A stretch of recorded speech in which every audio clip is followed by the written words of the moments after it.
science fiction and fantasy panel. And I said this on Twitter, but a little disclaimer: this is not an expert analysis panel. This is just our personal feelings and geeking out about religion and how it's represented real life in fictional depictions in science fiction and fantasy media. So first off, let's do introductions to go around, starting with Karen. Oh, me starting first. Oh no. Okay. Hi, I'm Karen Osborne. I'm the author of the Memory War duology from Tor, which is Architects of Memory and Engines of Oblivion. And I am in this panel because I was born and raised a super Catholic, and I worked for the Catholic Church for 1,000 years. And then I started to question some things, and other things happened. And now I'm kind of on a journey. So I love talking about religion. I love talking about having I love talking about all of it. It shows up in my work all the time, even if I try not to talk about faith and religion. It just gets in there, and it's kind of like, it's fabulous. I love it. Anyway, it's one of the most important things to a lot of people on this planet, and I'm just really looking forward to this panel. Thank you. And can I see the captions? Anne LeBlanc. Hi, I'm Anne LeBlanc. I'm a short fiction writer and woodworker. I'm also an ordained elder in the Presbyterian Church, which sounds fancier than it is. It basically means I'm an elected lay administrator. But as part of that work, I've been involved in actual modern day religious schism. And I've also got an interest and expertise in queer and trans Christian theology. And I'm really excited to be here. And Fatima? Yes, but yeah, that's your name, right? That's my name, Fatima. Yeah, hi. That's great. Can you hear me? Yes, I can hear you. Yeah, okay, cool. So I'm Fatima Takvi, and yeah, I'm a Muslim, practicing Muslim. I'm from Pakistan. I write speculative fiction.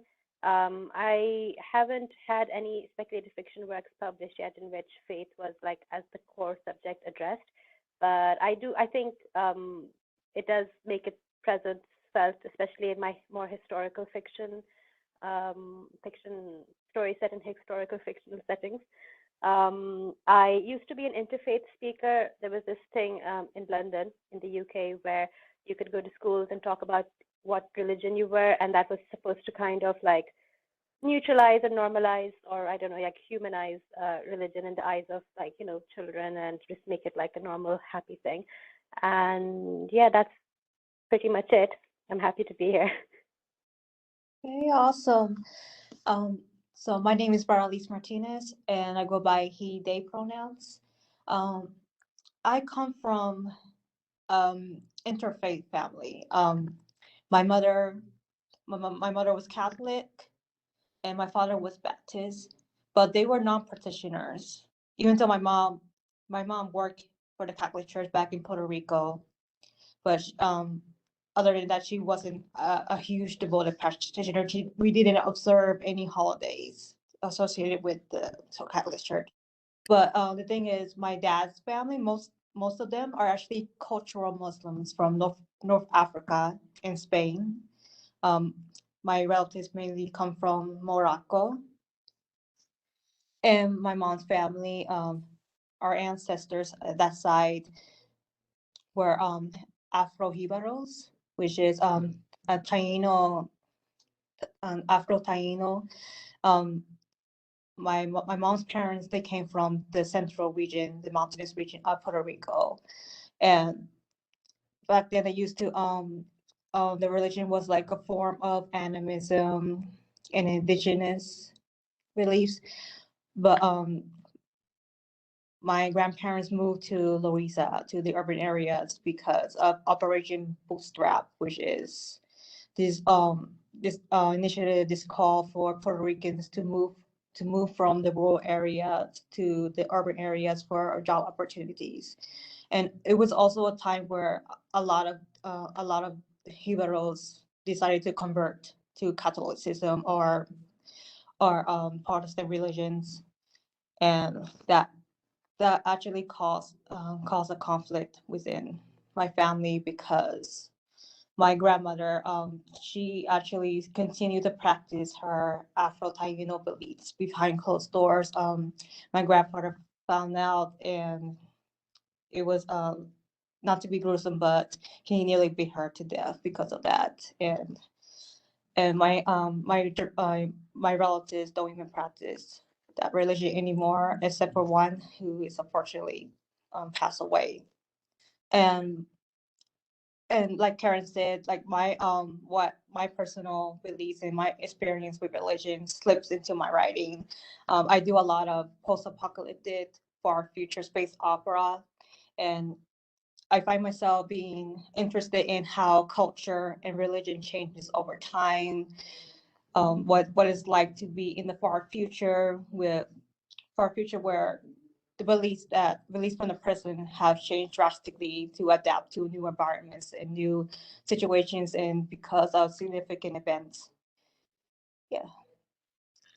So speaking of how religion and beliefs changes, um, I'm an avid reader, obviously, and although I used to read a lot of epic fantasy, like epic high fantasy, and and the reason why I don't really dwell much in that subgenre is because I find a lot of the settings and the human geography are like unchanging, static.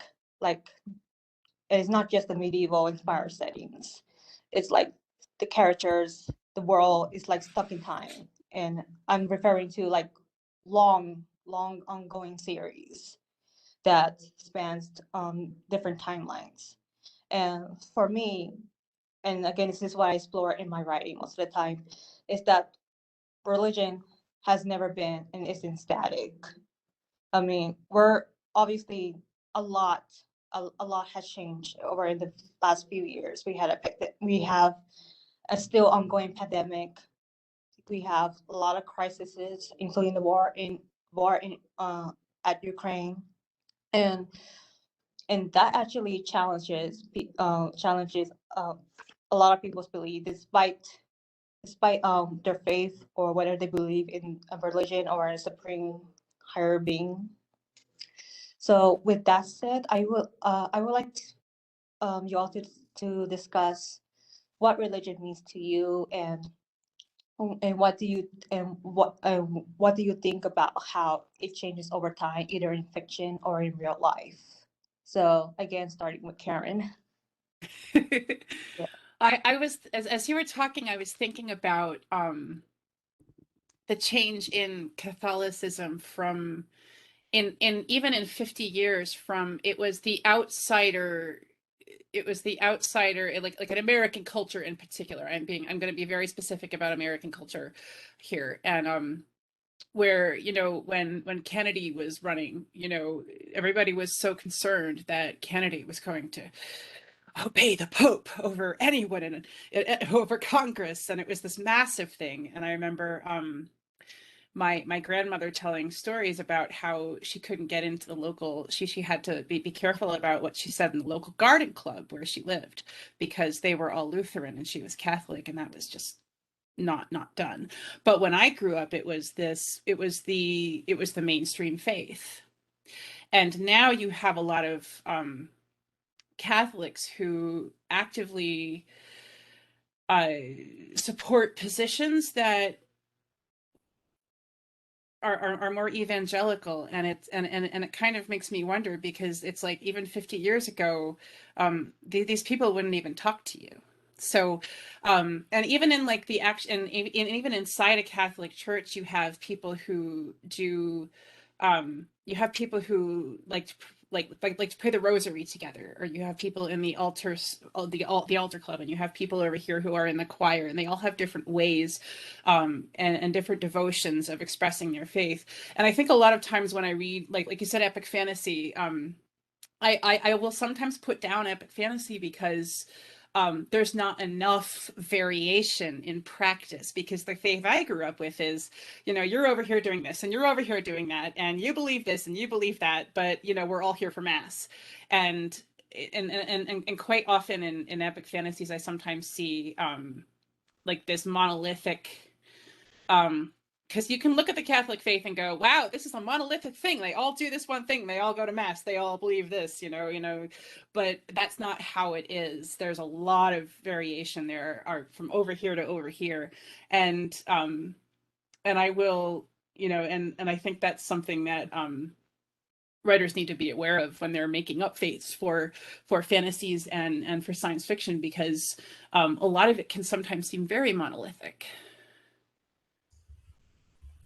I don't think I answered the whole question, but go on.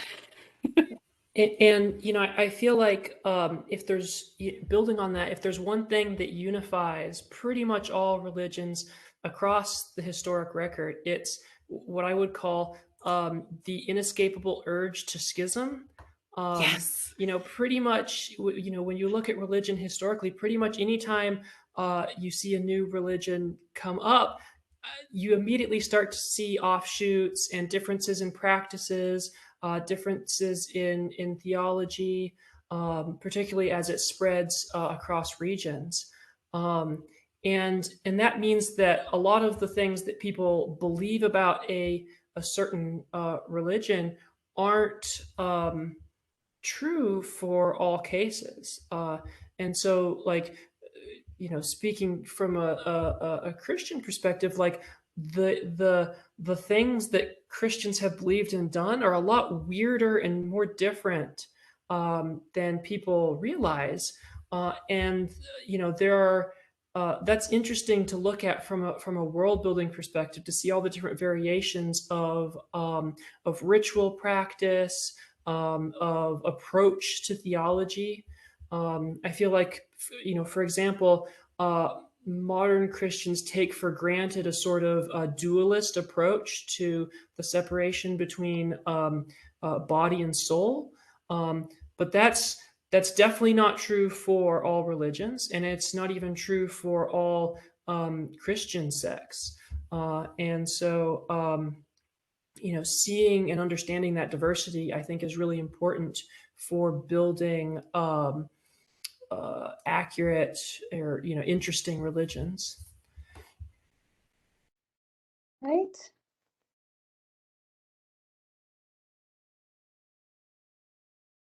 My turn?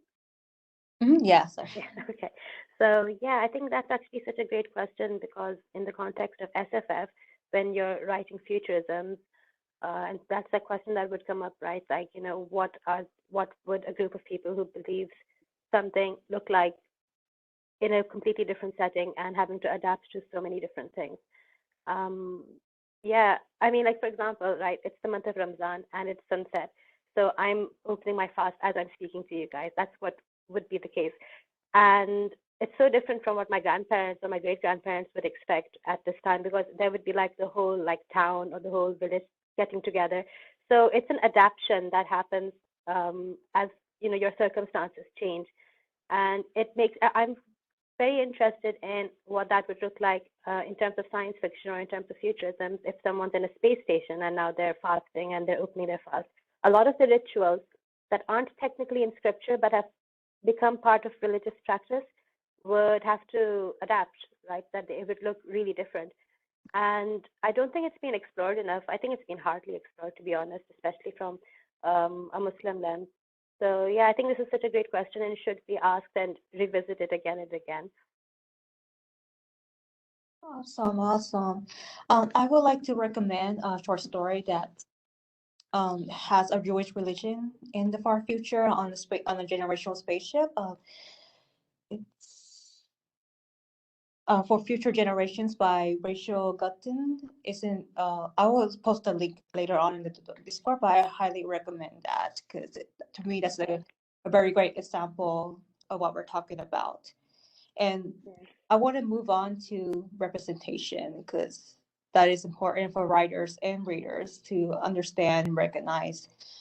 For me, what I keep seeing in SFF is not just appropriating real life religions, but also portraying a religion as all good, peaceful, virtuous, and then you have this other religion or other religions that are evil, that they commit genocide and human rights or non-human rights violations, and that's obviously that is not true. But there are writers who are still doing that, either consciously or unconsciously. And I would like you all to talk about what you think is good or bad representation, and what you would like writers to do better at. So once again, we go around starting with Karen. I'm gonna talk, I think, purely in a Catholic perspective, because that's where my that's where my history has been. I can't speak for anything else, but like and of course the question just went right out of my head, like representation. I'm sorry, you'll have to say it again. It just went right out of my head. I'm sorry. It's okay. We can go back to you if you want. Yeah, come back to me. I need to yeah, sorry. Yeah. Okay. So Anne? So, I mean, one thing that I would like to see more of is kind of an expansion of what people consider religion, or like what counts as things. You know, because I think a lot of people have an idea of it being a very formal thing, where there is an organization, there is a building, they have property, they have employees, they have a text or a thought theology, and you know, there's whole sets of religious practices that aren't bound by a text, or aren't bound by you know, a building that they're in, a church or a temple. You know, and some of that is stuff that's going on now in progressive Christian spaces. Is people saying, hey, in many ways, this church we have is an anchor, in that, you know, it ties us to a specific place, and it means that we're often focusing on the needs of the building and of a certain set of neighbors, rather than being more inclusive. And so I'm very curious in kind of like in using you know, fiction to kind of explore the bounds of what is possible with a religious practice. All right. Fatima? I cannot hear you. Sorry. Yeah, can you hear me now? Yes. Yes. Is it okay? Sorry. Yeah. So, yeah, I think that when it comes to this kind of othering of a whole culture, I think like maybe there's like two things, or one of two things going on. One is that like when a culture tends to develop its main narrative, what it needs is like it needs a lot of people to come together and do you know, some kind of glue to bind everyone together. So I mean, I imagine if the leaders are, you know, they're good, and their policies are, you know, what's best for everyone, then you'd get that naturally, I would imagine. But I think when you tend to have leaders who exploit and do things that would cause a rebellion, then you would bind everyone together by saying, well, you know, we are us and this other culture is them. And the glue that binds us together is that we're very special and they're not so special. So then I think that's what I think that's what happens. And then when it comes to writing, I think that as writers, we know we need tension in our stories. We need drama, we need conflict. And I think that the best writers, you know, they don't have to borrow this kind of pre-built tension by like taking a caricature of, you know, this phenomena and making it the like building their world with it. They can perhaps do the work of creating tension by writing a story that develops the tension through human interactions and all that. So I think when writers tend to borrow this kind of pre-built tension, the caricatures, the tropes, then you have a kind of a problematic piece of work, or a work that might not be super problematic, but isn't really speaking as much as it could be. to what human nature is capable of and the influences that brings about, the problems that could happen in a world. So I feel like that's probably, in my opinion, stuff. And there's some really great works that don't do that. And I think that as we go on, we'll see more great works, hopefully.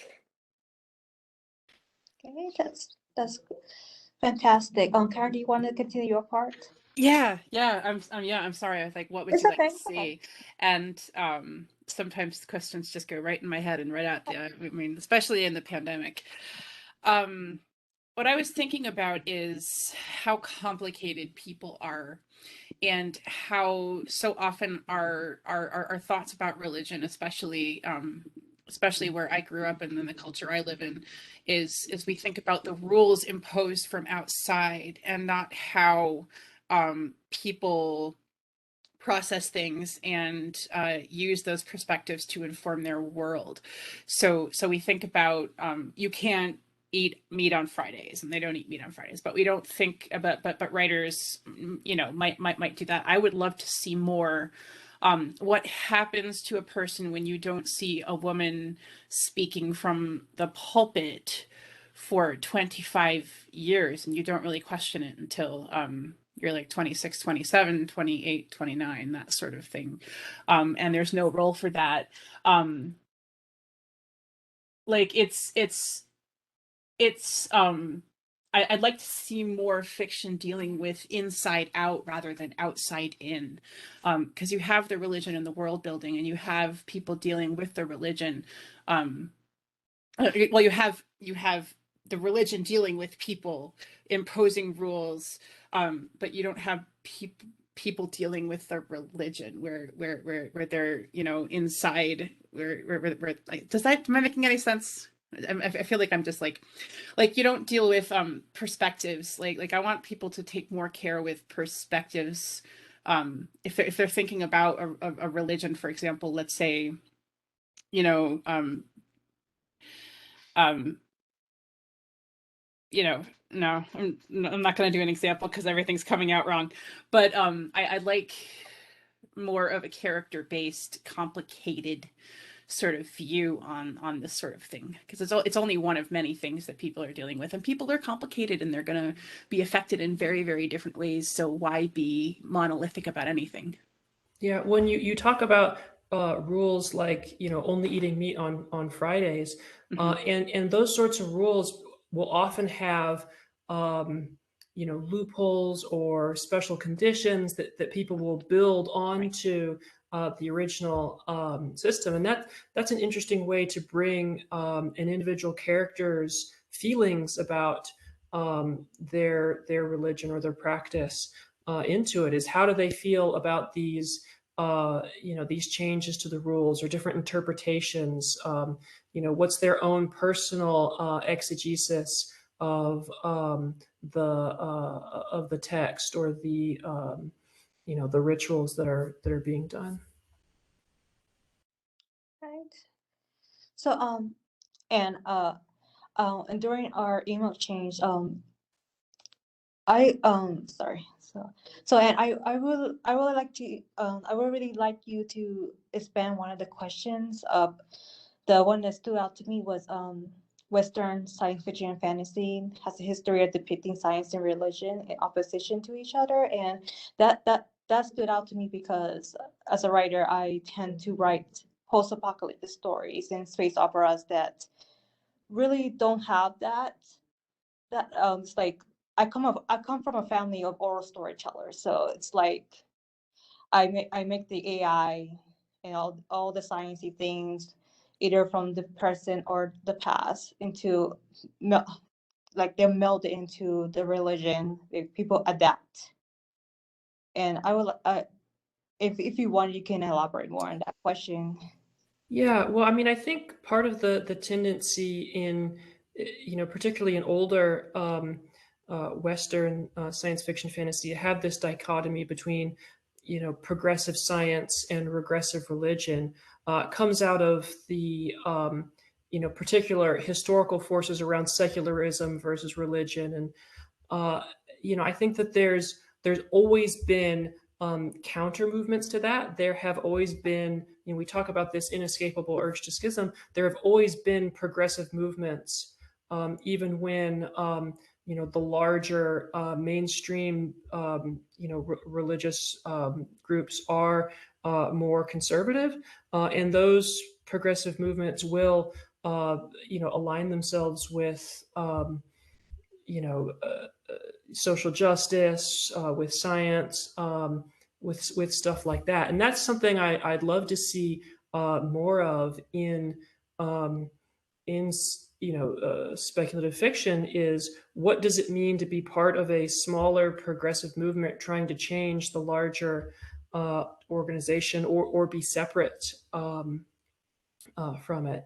And that's something that I talked about, that schism I was a part of. That was actually over whether queer people could be ordained in the Presbyterian Church. And the mainstream Presbyterian USA Church voted to allow that. And then a whole section of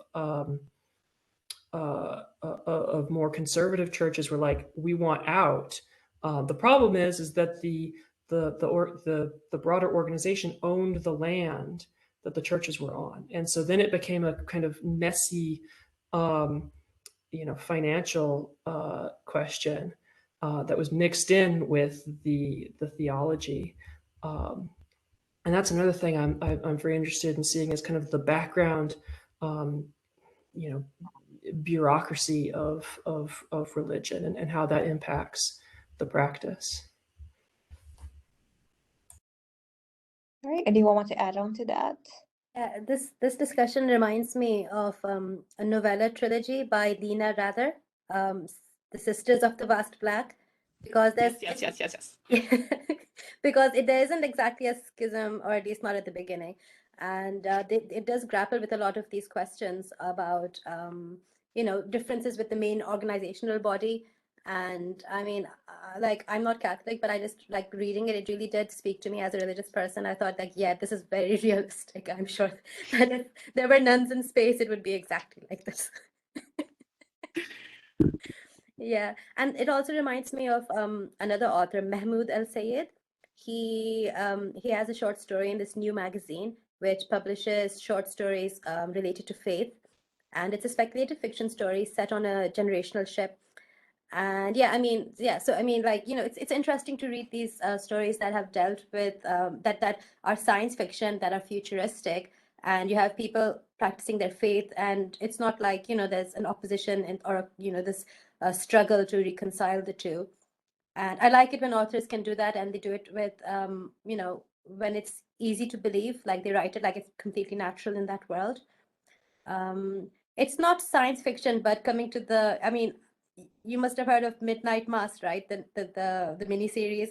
I thought that was pretty cool too, because they had a whole range of different characters of different beliefs, and some people of which who didn't believe. And I think that they did a very good job keeping religion not necessarily like as a demonized quality. I mean, there were characters that chose to use their religion in a certain way, and characters who chose to be very like wholesome people. And it's in the hands of good writers. I think you can have a really cool story. All right. I agree completely with your recommendation. I've blurbed Lena's second book, and it's just as good. And Cool. it gets even more into the nitty gritty of sort of like that sort of, I want to serve the church, but also this is what's right. And like all those nuns are just like all the nuns I grew up with and I knew, and like I felt like I knew them, and so it's just really wonderful. One of the things that I was thinking about with this too is that, I've never really quite understood the science fiction perspective of religion doesn't belong here, because religion in its original form is science. It's a way of trying to explain the world, right? So, why does this happen? Because God is angry. That is science, or it was, to people with a more, to people that don't have what we have, or did not have the ability to, do, like who saw the world from a certain perspective. And to deny that is like, Like it's that's why I never really quite, you know, I mean, I'm a major Star Trek fan. I love Star Trek. Everything about Star Trek is my favorite thing. But that's the one thing that never quite um rang true for me about it, is that why do all the aliens have religions but we don't? Because we would totally still have religions. We would. That's just how we roll. That's just who we are. We explain things through science. We explain things through faith, and there's really no, you know, there's no really pushing out one or the other. Yeah, I mean, just to quickly add on, I actually feel like it's a little violent to completely erase all traces of human religion, especially the ones that aren't represented that well anyway in current fictions in a very positive way. It just feels like, okay, where did everyone go? Where did I go? Like, you know, I mean, like, can I exist, please, in the future? Come on, like, so it just feels a little violent when I don't see like in many science fictions people who have belief systems and are reconciling it with their science. Yeah, one Exactly. book that had an interesting way of addressing or talking about that issue was "To Like the Lightning" by Ada Palmer, Yes. in which religion, or rather the public performance of religion, has been banned, and it's only possible to be privately religious, and only with specialized. You can only talk about religion if someone from this Sincere organization is there with you in order to prevent proselytization. And I thought it had interesting things to say about the way that religion would manifest even like through the cracks of that kind of that system to prevent that system of censorship. Yeah. It would. And to build on something Karen said, about religion being a form of technology. I mean, that's always been the case, especially when you look at early humans and the way that the ritual practices had very much practical uses, particularly around hygiene or the systems of agriculture, and so there's not the dichotomy there that a lot of people think of. Well, does anyone want to add anything about representation or depictions of religion in science fiction fantasy, or recommendations? I have a few recommendations if you don't mind me going ahead. Yeah, I just recently am kind of like in the middle of the Devabad trilogy by S.A. Chakraborty. It's really I mean, I am just mind blown. I'm like, why didn't I grow up reading this? Because it has such amazing world building. The mythology is derived from like Islamic fantastical creatures, like inspired by the lore. And yeah, I think it's like the different tribes of jinn, and there's references, like I can pick up on the references, like there's a sword called Zulfiqar, which I mean, I know about that. I grew up hearing about these things. So it's amazing seeing that there for me personally. And Master of Jinn by P. Jelly Clark. That's another one that I think it was published in 2021, if I'm not wrong. But yeah, again, like wonderful world building and little things like, saying like, I mean, when I cross the road and I'm feeling a bit iffy, I say Bismillah before I'm crossing, and the character is doing that before. I mean, and I grew up being told, like, be careful not to say these things out loud, or maybe don't even, like, it's like something which you don't do. It's something that has a bit of a, like, it's dangerous, depending on your setting. But here are characters very amazingly inhabiting their world, just like, hundreds and thousands of Muslims do. And a variety of characters, not a monolith, everyone having their own little twist on their faith. I think, yeah, I mean, I would recommend these two, if like top of my head. Right. Well, I have a couple of recommendations, but they're not novels. They're actually webcomics that you can read on Webtoon. The first one is Covenant by Exploding Kid, and what I find fascinating about that webcomic is that the main character doesn't believe in God, even though he's involved in this supernatural battle between angels and demons. And I also want to recommend, this is more Lovecraftian cosmic horror, but Our Universe by Jenny Toons, and her other webcomic Belief. I mean, she does an excellent job of exploring religion and the cosmic sense of not being able to know everything about the universe. I mean, she does well with cosmic horror. And another recommendation, this is rom-com, but it also deals with demons and angels. Brimstone Roses by Spearmint. I'll post the links on Discord, but I'll recommend checking out these webcomics because they do dwell into what it means to be religious and different variations of the supernatural and what the definition and representation of demons and angels and other heavenly or otherworldly beings.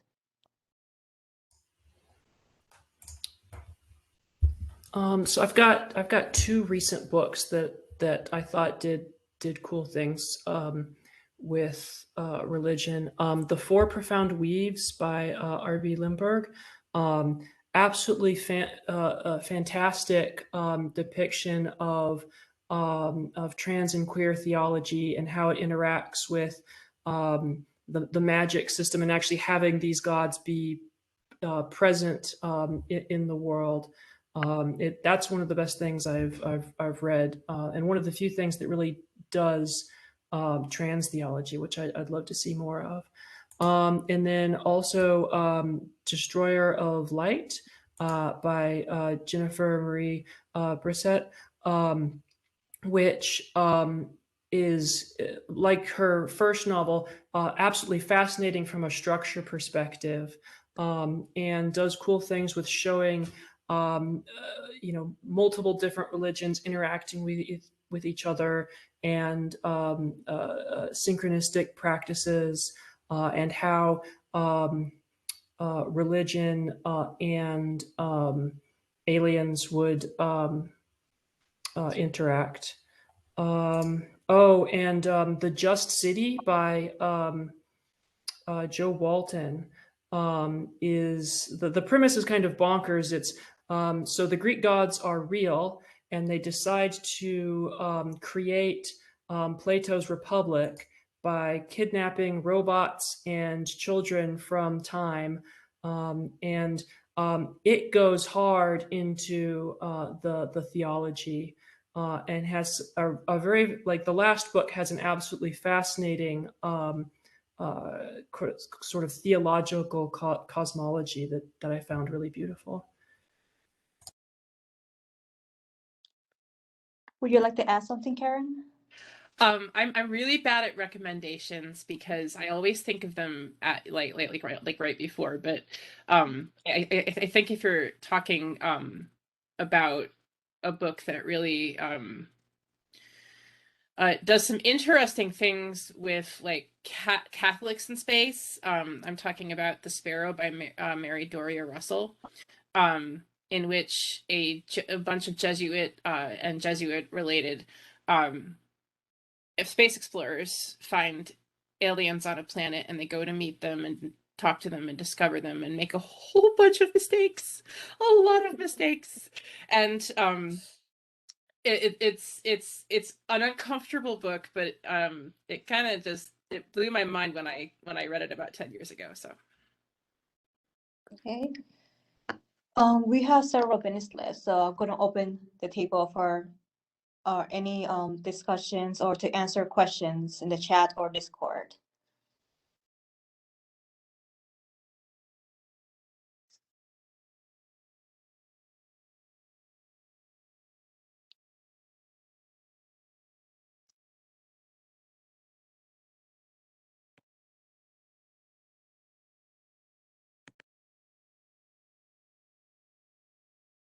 Okay.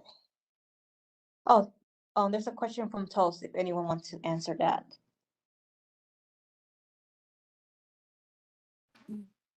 I don't have the I don't have the oh wait, no, there it is. Okay. Mm-hmm.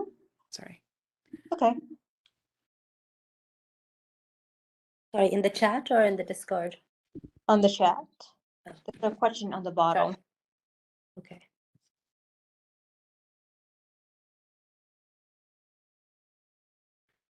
Hmm.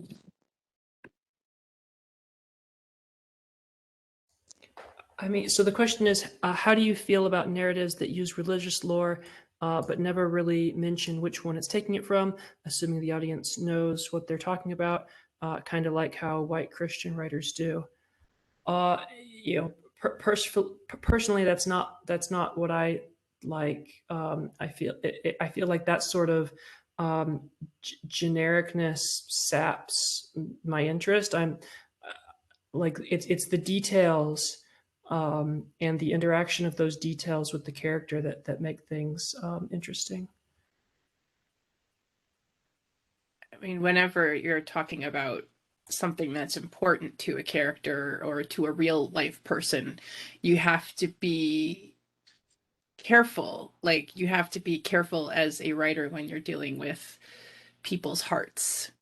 In so many ways. And so I guess, like, whenever you're dealing with that sort of thing, whether it's faith or religion or, you know, their favorite webcomic, you have to be respectful and really think about what you're putting in and why you're putting it in there. And I think this is just, I think this is different than, for example, writing something from the perspective of someone who, for example,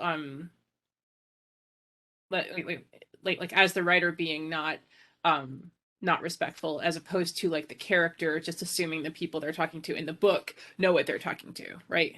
Hmm. I think that's a difference.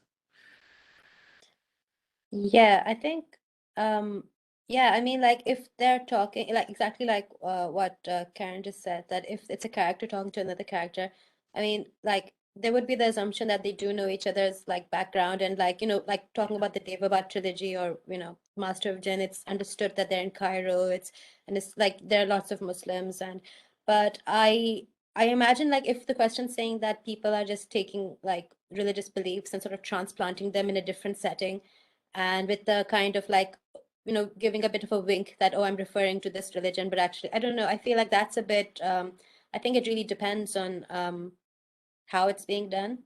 It could go both ways, I think.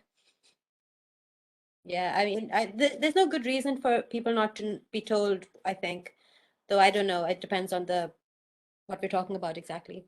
Yeah, well, there's a technique that's more common now, that's getting more common, that is most evident in, I'm going to use Nine Fox Gambit by Yoon Ha Lee, where you just you dump your character in and you don't name anything and you don't explain anything, you just go. And that's sort of different than I think what they're talking about, right? Am I? Yeah. Yeah, I can see how that could be cool too. I mean, why assume that? I mean, I shouldn't have to explain myself too much, right? Like if I'm writing something, there's also that perspective that, like I've often had to figure out stuff that wasn't like something I'd grown up knowing in Pakistan, but it was in a book that was popular in the English language. Then I'd figure it out as I'd go. So I mean, I don't know. There's so many things to consider here. I don't know what the right answer is. Yeah, that's a really good point, because I feel like it's often, particularly for people in dominant religions in the space, like white Christians in America, to talk about their religion in a way that assumes that everyone is familiar with the same set of I guess theological symbolism. Like there's certain words, certain phrases, even like artistic depictions, like the whole thing with the four different um, gospel writers. One's a cow and one's an angel, etc. That are completely opaque Yes. to people who aren't part of that culture. And that's one thing that I thought Nine Fox Gambit did, is recreating what that's like to have a completely incomprehensible set of religious symbology thrown at you. But you have to really do it right in order to make it work. So, anything else before we close?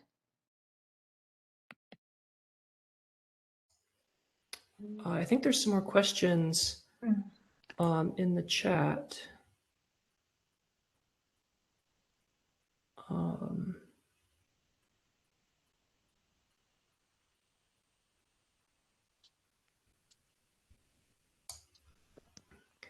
One question is, how do you use religion in creating characters as opposed to larger world building? And I think that really gets back to, what is the character's emotional relationship to their religion? Because nobody, well, I won't say nobody. It's very common to have mixed feelings about whatever religion you're part of. And I thought that that's one thing that the Four Profound Weaves did particularly well, is depicting what it's like to be a part of a religion that's meaningful to you, but also is hurting you. Right. Well, go ahead. No, please go ahead. Sorry. No, we're running out of time, so we're past 1 hour mark. But you can go ahead. Okay, so I was just going to say that I think it also depends on the mental model the character has of the world, and what their like philosophies, and religion can really play into that. So like, a writer could use religion to help a character make a very difficult choice. Maybe religion makes an impossible, that makes their have the character have to choose something which is impossible, or very dramatic. It can dictate how a character responds to trauma. So I think there's a lot of ways you can use religion to increase character depth. Yeah, just wanted to add that. Thank you. Well, thank you everyone for participating. And if anyone wants to ask more questions, you can do so on the Discord chat. So thank you. Bye. Thank you. Thank you for